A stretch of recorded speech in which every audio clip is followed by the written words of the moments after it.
Hey, this is Ed Gandia with High Income Business Writing. Newish freelancers often ask me where they should focus their marketing efforts. And I understand the question. With so many marketing options available, it can be really hard to know where to start. Also, people who are in the launch or building stage of their business need strategies that will deliver results relatively soon. They may not have the luxury of waiting months or years for their marketing dividends to pay off. So when I get this question, my response is always the same: tap your network. Tapping your network is by far the most powerful and underutilized method of drumming up new business. Why is tapping your network so effective? Well, research shows that the weak and dormant connections in our network are often more powerful than our stronger connections. People with whom we have had weak ties usually move in different circles and may have different perspectives, which opens up new connections and possibilities. Dormant ties have good potential because things have probably changed since we last connected with them. Where there weren't opportunities before, there might be opportunities now. Just as important, you can't underestimate the power of serendipity. By putting yourself out there, you open the door for unexpected, wonderful, and can we say miraculous things to happen. I've heard enough of these stories to believe that sometimes unrecognized forces come into play when you allow yourself to be vulnerable, when you put yourself out there. Today, I'm going to illustrate the power of tapping your network by sharing the experiences of 4 freelancers who used their networks to find new business, often when they needed it most. Aida Bujjamma struggled to find work as a health and fitness copywriter when she was starting out, but she resisted changing her niche to finance, an area where she had much more experience. As she explains, and I quote, "I resisted doing what I knew I should do, change my niche to the one subject I had more experience in. I wasn't happy working in finance, and I couldn't see myself writing in that niche, even though I loved my colleagues." End quote. Eventually, Aida made the shift to a finance niche, and once she did, her husband introduced her to a connection in that field. The connection became a monthly retainer client, and as it turned out, wasn't even in a finance-related company. Since then, her husband referred her to another contact who has also turned into a client. Sometimes it's easy to look at family members and conclude that they can't possibly help us with our business, but you have to look beyond first-degree connections. As Aida can attest, sometimes you'll find projects through second, third, or even fourth degree connections. It's not just about who are your family members, it's about who do your family members know, and then who do those connections know. Aida concludes that it's up to us to take the first step. She quotes, "I'm a vast believer in serendipity, but I do believe you need to take the right actions yourself as well." End quote. When Kit Brown Hoekstra first started out, she had a strong network of supportive colleagues in the Society for Technical Communications.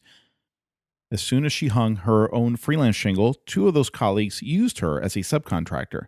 Thanks to them, Kit's business got off to a great start.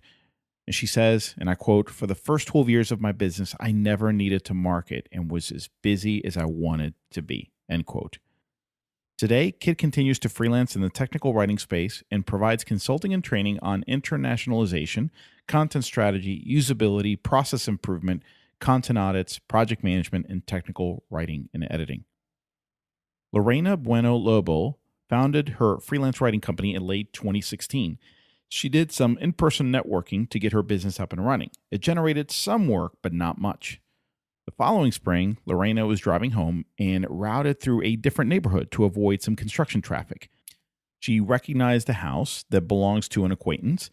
The garage door was open, which was unusual in the middle of the day, so she pulled over and called the owner to make sure everything was okay. The owner had come home to walk the dog, and she and Lorena had a nice chat. Lorena says, and I quote, "Toward the end of the conversation, she asked what was keeping me so busy, and I mentioned that I was making my way as a freelance writer." End quote. As it happens, the owner is a creative director of her own marketing strategy. She had recently lost her writer, so she and Lorena exchanged cards. This year, almost half of Lorena's projects came from the agency owner. She's also gotten clients via word of mouth through that same agency owner and her clients while staying in accordance with their agreement. Financially, the relationship hasn't been a huge windfall, but Lorena says that it has broadened her experience. She says, it has exposed me to a number of industries and a niche tryout, and to see the variety of writing projects I can do for her and for others, end quote. Is there anything more serendipitous than landing a client due to road construction in an open garage door? Probably not. When Tennille Cooper first started out, she felt timid telling people about her new state of self-employment. The judgment, the awkward silence, the forced grins, she says, I wanted to avoid it all. Thankfully, she overcame her reluctance. A family friend needed messaging help for her real estate business. She ended up becoming a long-standing retainer client. Additionally, Tennille reached to a former supervisor for a recommendation, and that supervisor ended up hiring her to train staff for a social media campaign. Through the process of tapping her network, Tennille came to realize that people want help if you're skilled at what you do. She says, and I quote, you just have to build up the audacity to ask, end quote. These real-life examples illustrate just some of the areas you can tap. There are many others, such as church groups, parent groups, school groups, previous clients, anyone who's inquired about your services, anyone who's signed up for your newsletter or downloaded content from your website, other consultants or freelancers you've worked with, graphic designers, for instance, web developers, translators, videographers, etc. It's natural to feel awkward and uncomfortable when you first reach out to your network, but as we've seen, often your connections are more than happy to help if you give them the opportunity. And remember, you're not necessarily asking them for work, but asking them to consider who in their network might benefit from your services. Often, it's a win-win for everyone involved. By tapping your network, you're likely to uncover connections and opportunities you weren't entirely aware of. You simply have to open the door and invite serendipity to come in. This has been Ed Gandia with High Income Business Writing.